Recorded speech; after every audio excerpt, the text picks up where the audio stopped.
Environment is no one's property to destroy. It is our responsibility to protect. By Mohit Agad.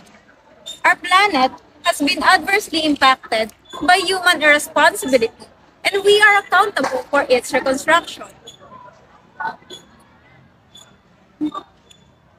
According to the United States Agency for International Development, the Philippines is among the largest contributors to the global ocean plastic pollution. Environmental issues including oil spills, air and water pollution, toxic chemicals, and many more are continue to worsen. Thus, there is still much that must be done to restore balance to our ecosystem. Environmental justice for everyone should be our core mission. I am Eliza Guzman Yusop. I'm Valtteri Biflori, and I am Marcia Nidwasa, and We promote environmental sustainability. So today we are here with Mr. Eugene Macandog. He is an expert in environmental field, a third-termer barangay Kagawad at San Isidro Velasquez, a committee on solid waste management, and also a committee on risk reduction management. Lastly, he serves as a fire volunteer.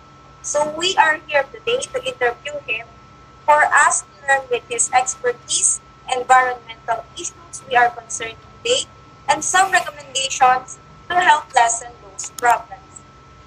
So we prepared questions and a bit of follow-up questions for our guest today. Are you okay with that, Mr. Eugene Macandog?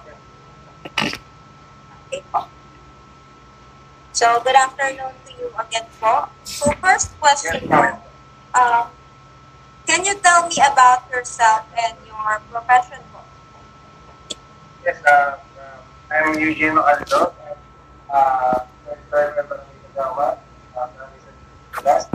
As a committee of solid management and risk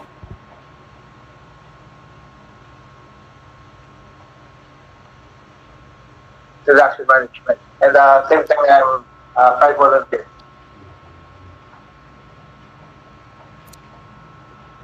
Oh, okay po. That's nice po. So, second question natin po. So, in your perspective po, Mr. Macandog, or opinion, what are some of the major challenges or issues of the environment today po? At environment, alam sa environment yung ating plastic, katulad sa Quezon City ngayon, meron kaming mga pinapalutupad na single-use plastic. Yung labo kung tawagin na isang beses lang gamitin at yung pong ating mga may plastic handle yung pinagwawawal sa PNPT. Ngayon po, ang pinaka-list po natin challenge yan is paano natin ipaabot sa mga kabarangay natin kung paano i-implement at paano nila malalaman ang mga pinagbabawal ng mga plastic material. So, kailangan natin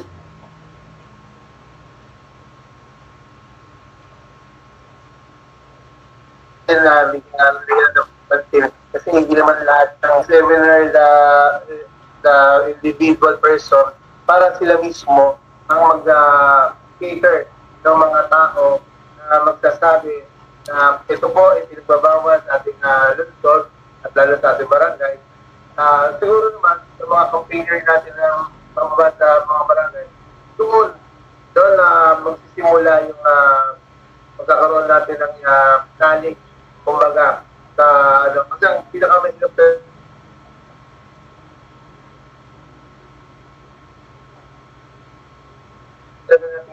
sa ating pag-aaral ng mga information sa individual person. Oh, that's noted po, Mr. Macandog. So, a follow-up question lang po kami. Sa tingin niyo po ba, sa ngayon society natin, yung environment po ba natin is patuloy siya sa paglala? Or kahit pa paano, may mga improvement naman po bang nangyayari?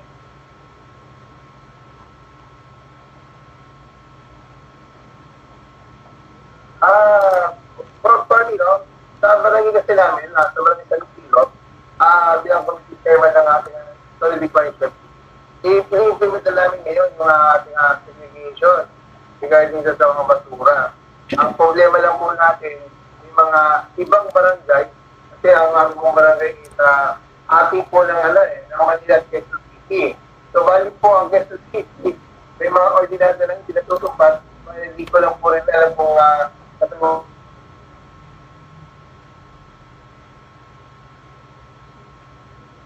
barangay natin, ongoing din ang paggawa nila. Pero, ngayon pa rin, ma'am, na yun kasi may nagtatanong sa paano basura pa rin sa ating pampasaway pa rin, no? Ang amin lang dito sana, kung pamarapatin, ipudal din natin yung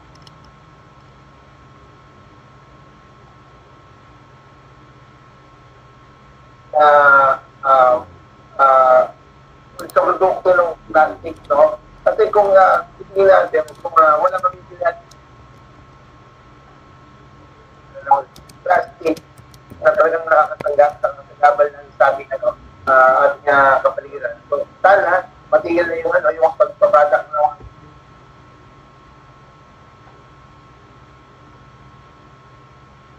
plastic na kasalanan natin pilya. So, sana ma-supportan sila ng other LGU.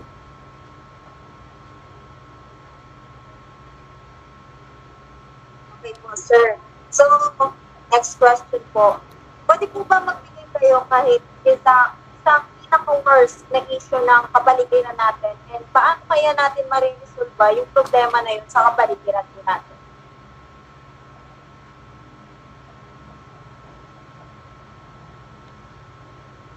Usually, yung problema lang ng isang committee, yung basura nga, yung pagtatawag kung saan ang basura, kung saan hindi natin alam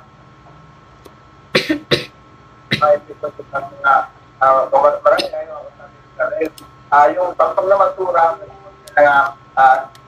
mga kit, yung mga pusa, na mga pinakalit yung mga basura natin, kung saan isa pa dito yung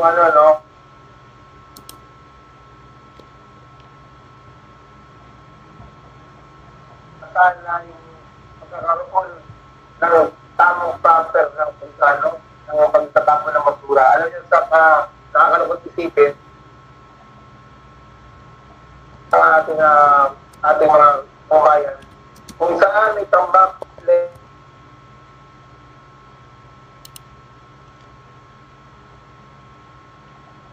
dyan, easy lang. Pwede ba nung dapat ito? Usually, meron kami ginagawa every month, o every Saturday pala, na clean and drive.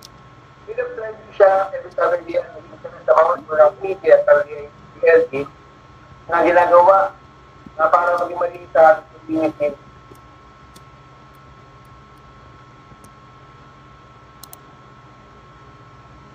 Ito po, sana, kasi nung mga hindi mo napapatumaan ng barangay, ito yung tatapunan ng mga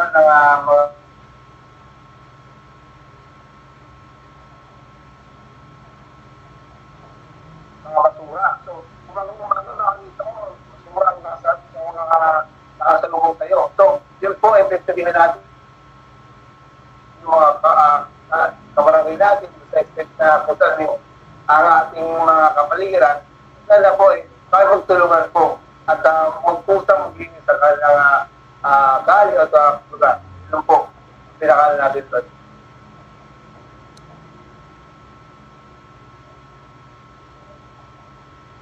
Thank you po doon, Mr. Makandog. Sorry, pwede pakituloy yung mga katanungan? Yeah, sure. Thank you, Eliza. Hello po, Mr. Makandog. I am Florival Toribio and may tatanong din po ako sa inyong 3 questions. Yung first question po is, what specific actions or initiative has the environmentalist take to contribute to the conservation of the environment? Yeah. Yun nga sinabi ko kanina. Katulad sinabi ko kanina sa inyo, ang contribute ng ating mga kabarangay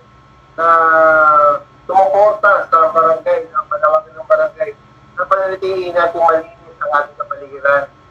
So, para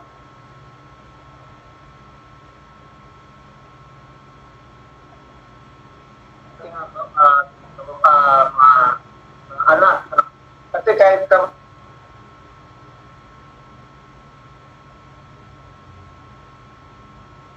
barangay po namin, hindi nag-ano kami, nag-iipon po kami ng nakakalat lang sa masuraan. Kung sila po pakinabangan natin yan, ibibenta po natin yung mga kalakal na yan, yung tawagin kalakal. At yan po ay nakakatulong po sa ating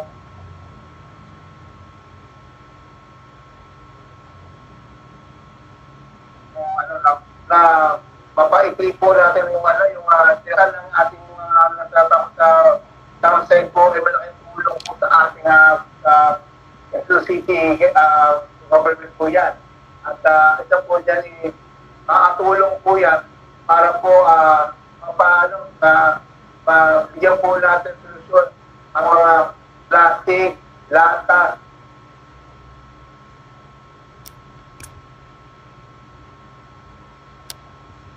pwede naman po natin pakinabang yan. Pwede rin po saan na tayo. Nakitulong na po sa komunidad.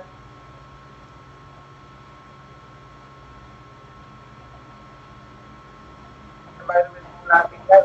Dahil po ang pagiging creative mo ng isang tao, yan po natin mababawi nila.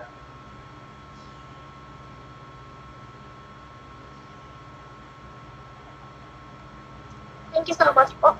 Tanong ko lang po, ano po kaya yung opinion ninyo patungkol naman po sa climate change?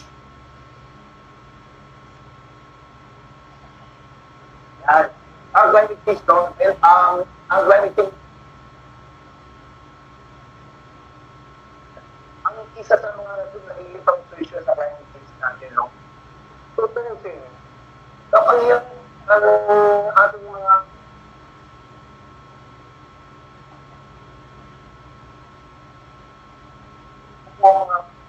basura nga, in-recycle natin ng maayos. Ang gusto ko lang po ma-implement natin din isa po hinihintay yung ating mga mamayan.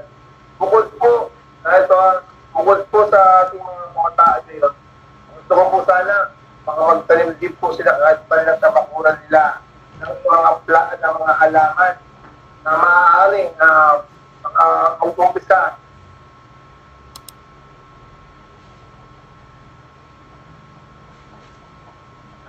man po pero hindi po natin isa po sa mga pangalabang natin kung tayo ay magtanim ng mga halaman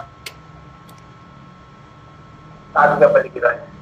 Isa po yan sa nakakatulong at sana po huwag po natin kalimutan yung po sa layer po natin ngayon ay talagang gusto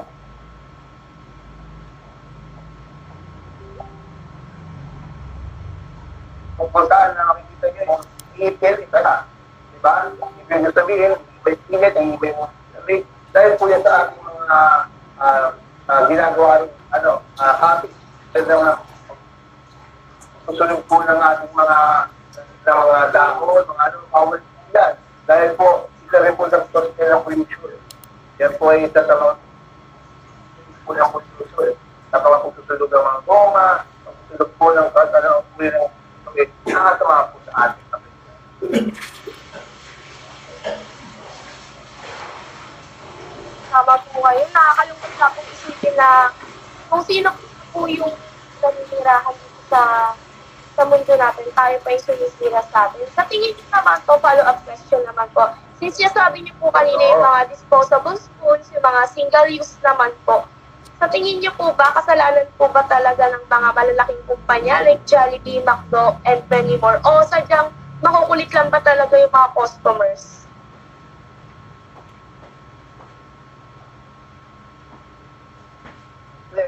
Usually ganyan yan. Kumbaga yung sa Jollibee, meron naman silang involved, meron silang, meron tayong choice na mamili. Diba? May choice tayo mamili na ang bibigyan natin service sa dating pimili is maganda. May choice tayo mamili kung itong gusto natin service disposable o hindi. Pero yun nga ang kinalulungkot natin, Dahil doon sa mga ganyan cases, nagkakaroon po tayo ng problema sa basura. Sana rin po, mabigyan pa ng konting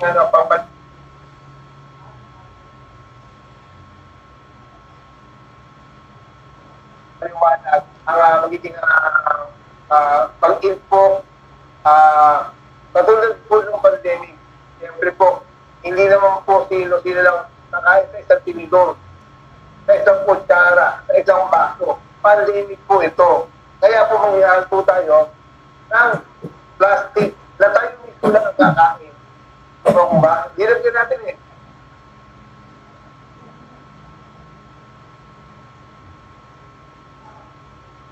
O yung gumamit ng hindi na yung stainless na baso nila. Ito natin, disposable lahat. Kasi pandemic nga po. So yun lang na nangyari. Si pandemic, yung nakita kong ayan, kung bakit lalong sumami yung bakterya.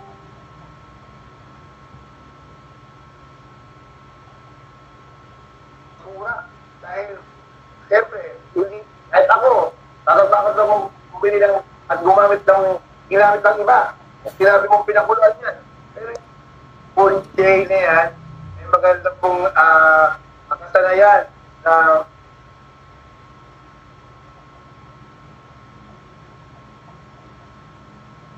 magpaliwanag sa tao na ang aming pong ginagamit at ipapagamit sa inyo ay malinis at sigurado pong patay.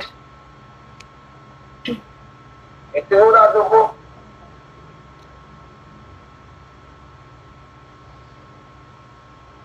Mas malabong chance ng ating mamili na pumunta po sa isang produktong mas malinis at convenient po.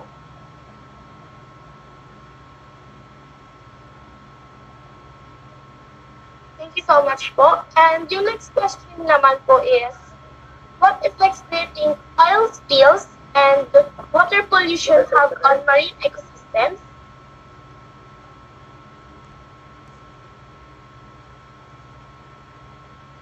Yung oil spills natin yan, laking problema ng ating kalagayan yan, ano? Ang karagatan po kasi natin yan, isang malakawa. Ngayon po, ano po natapunan? Anong pollution? Kahit po ito isang basura o isang pong puso o oil. Ito po yung nakakatagapal po sa ating ginugo ng yaman dagat. Talagang po dito, ang problema po natin kapag tayo po ay nangisda, mapipigilan po tayo ng isda at ang kamuhayon po ng ating mga isda ang problema po dito. Kaya mga natatapon na isda, kasi nga, ang problema natin, ilang buwan, ilang taon, para ma-skip o malinis ulit ang nag-oil spill na tumawag na barko, natapos na crudo, nagaragatan. Dahil po, depende mo nito, ikamuhayan po ng ating mga isa sa ating consumer.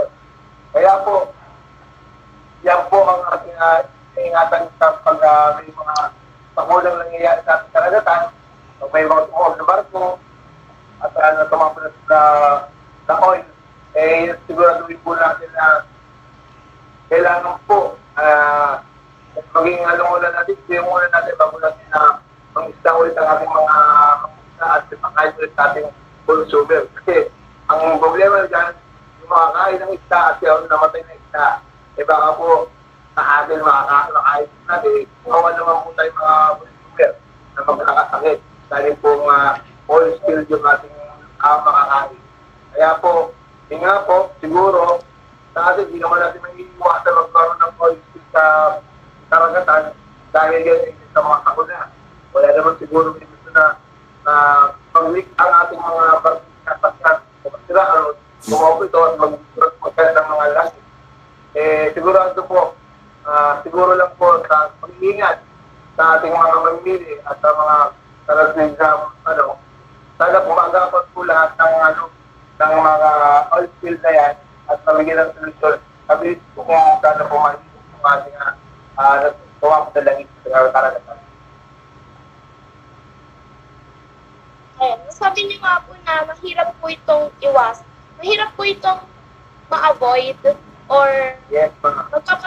magpapatuloy pa rin siya dahil nasa kinukuhanan nito ng consumers natin at nagiging pangunahing siya ng mga tauhan doon. So sa tingin niyo po ba, ano po yung mga steps na dapat nating gawin para maiwasan man lang to o magawasan kahit pa paano para man lang maiwasan natin yung dagdag problema na rin?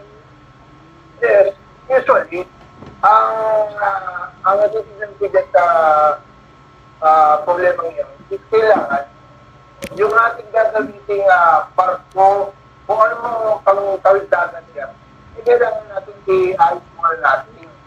Ayusin muna natin, ipatikunan natin ng maayos. Kasi hindi lang naman po ang barko ang ating sinasalalay dito, kundi ang kapaligiran po, tulad po ng mga ating mga mananakay o mga marino na nakasakay po doon. Kapag yan po tumungog at lumubog po, kasama po mamamatay ang ating mga marino. So, ibig sabihin lang po ito, bago po tayo lumaot, bago po tayo maglayas, sana po, isagil po muna natin. Kung ang barko po ating gagamitin sila, may tama pa, isas ba, may sarili bang equipment, o sakasakaling ito ay maglayas. May kakaalaman pa na kung paano ito'y makahingi ng tulong sa Coast Guard. Kasi po, ang kaalaman po, kailangan po ay lagi nandiyan. Kailangan po lagi tayong alerto sa oras ng takuna. Tama po kayo. Sobrang tama po. Kailangan po talaga natin maging alerto, kailangan natin maging handa sa lahat ng bahay. Kasi hindi po natin alam kung kailan po talaga darating itong sakuna na to. So, Mark, Yes, yes.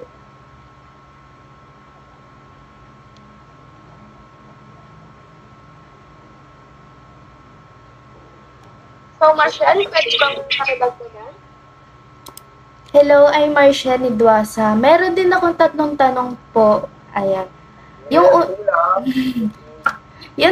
una ko pong tanong, what role can individuals play in promoting environmental sustainability in their daily life? Yun. Ang maganda dyan ang kasi kung paano natin i-promote yung sarili natin, di ba, ang minsan dahil natin, ano ang kaya mong itulong mo, kaya mong iyak.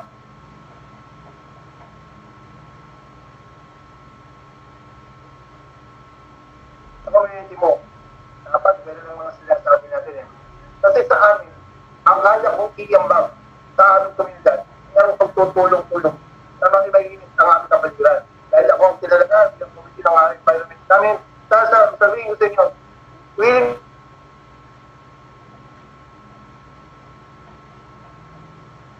willing po ako magpunta sa bahay-bahay po para po lang masabihan sila na yung ating tatapon o kung meron man kayong mga basura dyan na dapat makapakinabangan pa, ibigay niyo po sa barangay. Kami na po ang tatapon para sa inyo at kami na rin po ang bibigay ng kasi meron kaming ginagawang plan pa rin. So, ang ginagawa namin doon yung parang iipunin yung mga basura. Then 1 kilo basket.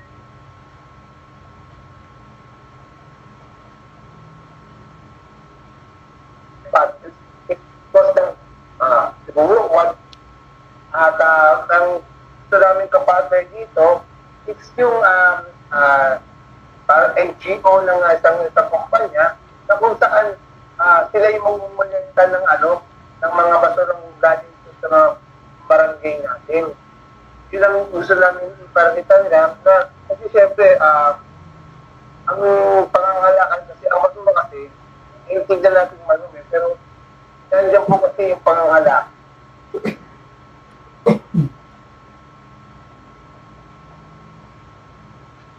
Halaga na yan, yung po ang kinakumumbay ng ating mga pagpapalinit ng ating barangay. Pero sana, tingnan natin sa inyo, sa aking palagay, ang may kumontribute lang sa ating kapaligiran, yung delegasyon para malinis ang ating kapaligiran, maturuan ang ating mga mamamayan na kung saan hindi nila alam ang mga policy ng barangay or ng city. At sana,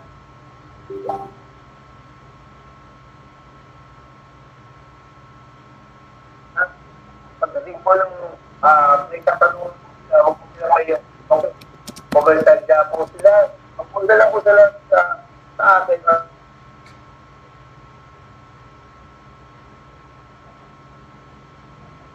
Environment po namin, para lang po matulungan namin sila kung ano po ang pwede na may itulong sa komunidad para sa kaibigan.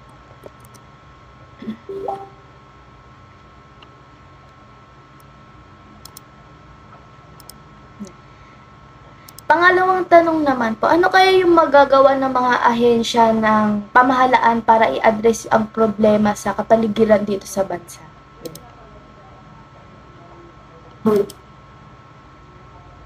So, yung panawagan ng ating mga ahensya, lalo na ang ating solid waste management, ng DOH, regarding dyan sa panawagan ng mga pasurang yan, no?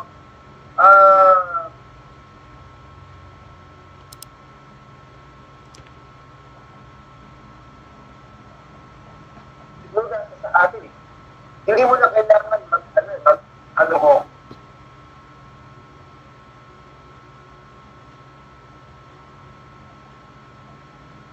Kung sa sarili mo, kailangan magmulis ka ng bahay, maglulawin ka ng iyong kapaligiran para hindi tayo magkasakit. Natin. Alam nyo, ang sabi nga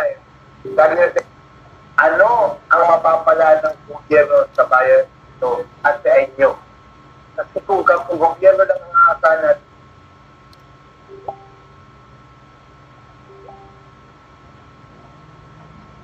tayo, hindi ka kaya ng gobyerno na ang gobyerno lang ang malakas. Ako sakali, minsan ng ating barangay o komunidad.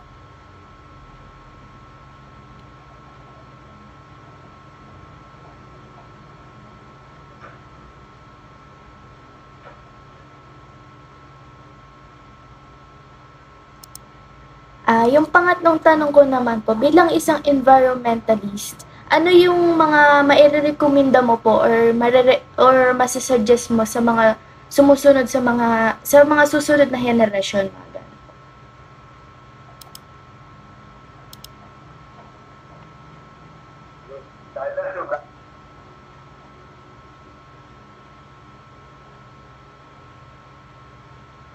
Plastic materials. Isa kasi sa mga, pwede naman siguro ng mga materials na ina-affect sa kapaligiran. Siguro, hinihingkayat ko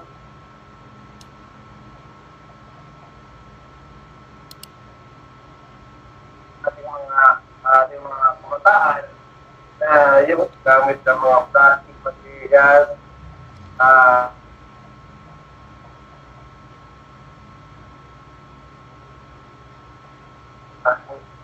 kita mo dapat sa tamang lalagyan, sa mga basurahan.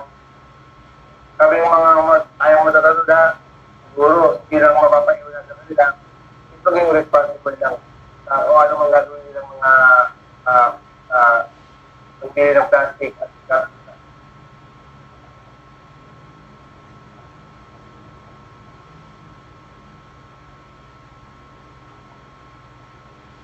Ayun, thank you for letting us to interview po, Mr. Macandog. Is anything you want to add or to our audience?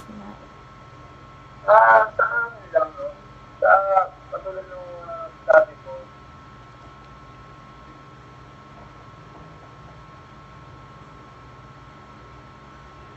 sa ating mga barangay, alam niyo po na ang bawat isa po ay atin, na ang obligasyon po natin ay hindi lang po pagsarili. I-input po natin ang sarili natin sa pamamayan. Dahil po, ang pagkikita po sa ating pamamayan ay kumpay po natin. Ang kalimitan ng ating barangay,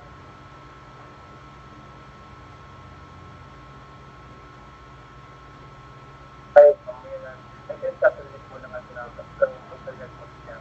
Hindi kahit pa po kayo, na makita, dapat makalawagan po ng ating gobyerno, ng ating barangay official, para po naman po ito sa ating kotinan. Huwag po natin ibigay, po natin pagkain. Ang content po na hindi natin. Dahil po na namin sa inyong manabagan na ang barangay dahil lagi niyo po kakampi sa anumang kalimitan ay sa lang natin mga pamayaran. Maraming salamat. If that's all, we appreciate your time responding to our invitation. We hope that this video interview will contribute to the improvement of our environment. Thank you so much po. Sorry po, oras na. Thank you po. Thank you. Thank you po, sir. Salamat. Thank you po. Okay lang. Alam mo naman na ano, alam mo naman na kailangan tulad ng tanggal. Kaya alam na may interview dahil karanasan namin sa nagtagay. Salamat. Thank you po, thank you po. Salamat po, salamat po. Sige po. Good night po.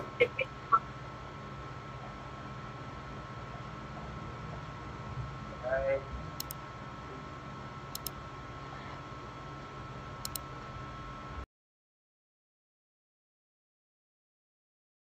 So, in addition to our main guest earlier, we will also interview some of the visitors here in Wildlife. As we all know, wildlife play a significant role in promoting environmental conservation. Wildlife serves as an indicator of environmental health, and conserving habitats for wildlife help protect biodiversity and maintain ecological balance. So we are gonna ask them their opinions in regards to the environmental sustainability. So, I'm very well written. I'm going to interview you. Can I ask your name, school, and level of it? So I'm Andrea de los Santos. I'm currently enrolled in Our Lady of Fatima University, Quezon City. I'm taking BS in Psychology. Wow. And ano pong dahilan na papunta dito sa wildlife? Yeah, sure. Punta pa kami dito para tumambay at relax. In our first main question po, sa anong paraan mo naiisip na dapat magtulungan ang mga tao at pamahalaan upang mapangalagaan ang wildlife pati na rin po ang kalikasan? Sa paano ka lang? Yes. So bilang mamamayan, so dapat kailangan sundin yung patakaran ng pamahalaan. Isang para parehas kayo magbigay sa bawas kung magkapit na sa rin. So kung mapapalagaan yung parehas, hindi na magpapalagay, pinisunod ko sa patakaran ng pamahalaan. And sa first question naman po natin, ano ang iyong mensahe o paalala sa iba tungkol sa kahalagahan at pagpapahalaga at pangangalaga sa mga hayop at maging lalo sa kalikasan? So yung kalikasan kasi natin, so dito tayo nagpula. So, kailangan natin pangalagaan. Kasi pag nasira ito, wala rin tayong bibirahan nila. Hindi tayo makakain. Wala ko mo kasi mga buko natin. Hindi tayo makakain. So yun yung kailangan natin pangalagaan. For the last question naman po, paano mo mapapakita sa iyong pangangalaga sa kalikasan sa araw-araw ng pamumuhay? Personally, ang ginagawa ko is yung Lego kami dalawa. Pagka tumatambay kami sa mga lugar, yung sigurado namin na yung mga kalat na sinasama namin para itapos sa tamang lugar. Para makaiwas namin sa parang hindi naman damaging pollution. Tama nga naman. So for that's all. Thank you so much. Thank you. So again, I'm Eliza Guzman Yusop, and I'm here with... I'm Joy. I'm Angela. I'm Rachel Nicor. So I'm gonna ask them their opinions in regards to environmental conservation. So first question po, may I know your names, your work, and institution you are working for currently? I'm Joy and I'm working back po, SM Novaliches. So my name is Angela Rieta. I'm also working on McDonald's SM Novaliches. Ako po pala si Rachel B. Nicor. Working din po sa McDonald's SM Novaliches.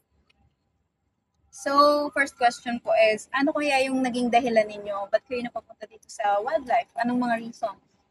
Actually, catch up lang talaga. Nabasa ng sama ng loob and everything. Siyempre, jamming na. Kasi malapit na akong mag-midnight. Kaya po, pangpatanggal ng stress from work and house. Sa bagay, peaceful nga naman dito sa wildlife.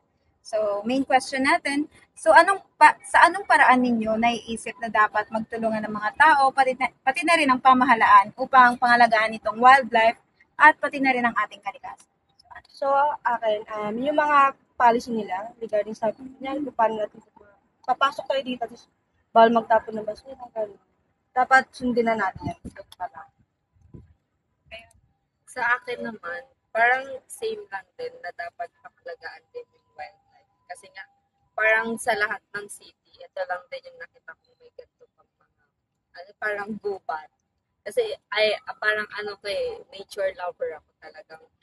Parang nakaka-amaze lang na, may ganito pa pala na dapat natin pangalagaan. Sige, ito ang question natin. So, anong paraan mo naiisip na dapat magtulungan ng mga tao, pati ang pamahalaan upang pangalagaan ng wildlife, pati na rin ang ating kalikasan? Siguro sa tao, kailangan sundin nila yung policy. Tapos sa pamahalaan naman, dapat mas bigyan nila ng, bigyan din nila ng steps. Steps at saka focus na rin yung ganitong lugar. Kasi minsan, hindi na nila, parang nagpapapasok sila pero hindi nila mas pinapagod. Okay. Next po. Ano ang iyong mensahe o paalala sa iba tungkol sa kahalagahan ng pagpapahalaga at pangangalaga sa mga hayop at kalikasan? Siyempre, unang-una is, sumunod talaga sila sa mga natin, lalo sa kalikasan. Kasi yung kalikasan yung sources natin para sa pang-araw-araw na. So ako naman, ganun din, magsumunod tayo sa mga rules and regulations na meron yung mga park na pinupuntahan natin. Kasi isa rin to sa destination na pinupuntahan ng mga nag-ibang bansa. Dito din natin parang naaano yung vision na parang turismo ba? Dagdag turismo to sa atin. So, yun. Sa tourism,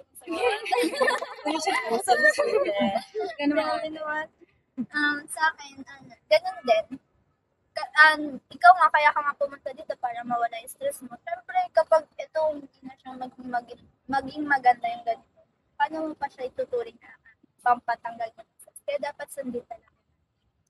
Okay, last question po. Paano mo na ipapakita ang iyong pangangalaga sa kalikasan sa araw-araw? Ito sa akin, sa bahay pala. Unang-una, mag-ano ng tubig, huwag mag-aksaya. Tapos, magtapon ng tamang basura sa tamang tapunan. So, ako naman, sa tita ng mga halaman ng aking ina. Magtanim din, of course, and then pangalagaan din natin yung kalikasan natin. For example, mag-dinis tayo ng kapaligiran. Din maging yes. Oo, tama. Dapat, alam natin kung saan itatapon yung mga tamang tapunan. Tsaka din, dagdag additional lang. Pag may mga bata tayong kasama, dapat inaano nila. Binibigyan natin sila ng knowledge about kalikasan natin. Para mas lumaki sila, alam na nila yung gagawin. Kayo, ate? Ganun din po, yung mga hindi po pagtapon, lalo na pag sa labas, kahit yung maliliit na pieces ng mga basura, pinanggal sa lugar. Tsaka, yun. Ayun, maraming salamat po. Thank you po, ate. Thank you. Mag-iingat kayo. Thank you po. Thank you. The activity was incredibly beneficial, not only in educating us students about the importance of environmental conservation, but also fostering the confidence on us in engaging with experts and posing them questions. So as per Mr. Mukandog, individuals of all ages, including the youth to adults and even elders, must actively participate in environmental preservation. So this realization highlights that the reconstruction of our natural world requires collective human effort. Issues of our environment are all because of human irresponsibility and selfishness in possessing the resources. The interview is a reminder to all of us that we must safeguard the planet bestowed upon us by our God and allow Earth to heal. Let us not abuse or destroy the precious resources of our planet or will face regret in the end. Again, I'm Floribel Review from BSE and T21. Sustainability in the environment is essential to the health of our world and for the next generations. It entails reducing environmental damages while fostering ecological balance. This calls for reducing back-on pollution, conserving resources, protecting biodiversities, and lowering greenhouse gases. It serves as a reminder of our interdependence with the natural world and the necessity of taking both individual and group action to safeguard it. Adopting sustainability is crucial to protecting ecosystems and protecting human health in the future. Throughout the interview, according to Mr. Macandog, he mentioned that the plastics are the most issues about the climate change.